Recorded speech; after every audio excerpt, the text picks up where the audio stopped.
Muhammad Faris Mukhtar Rasyid dari Manajemen Pendidikan Islam akan sedikit menjelaskan tentang yang namanya analisis kebutuhan siswa dari mata kuliah Manajemen Peserta Didik.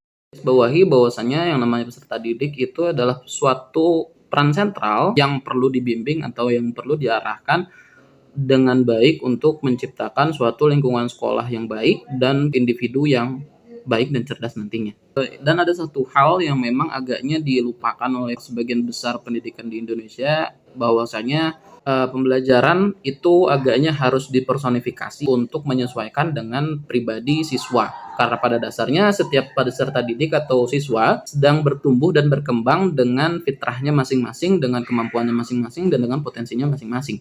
Manusia ini punya yang namanya kebutuhan, entah itu secara psikis ataupun fisik, yang nantinya bakal berubah-ubah seiring berjalannya atau bertambahnya umur.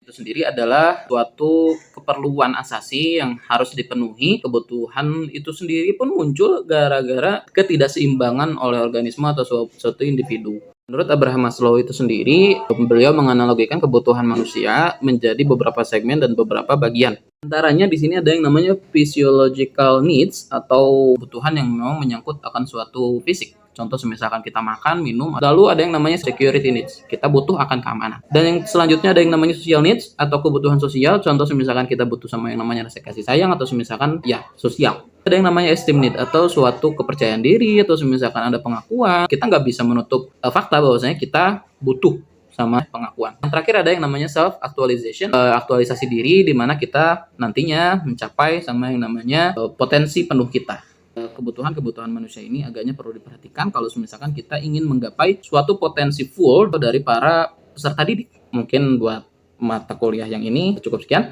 kurang lebihnya mohon dimaafkan. Syukron.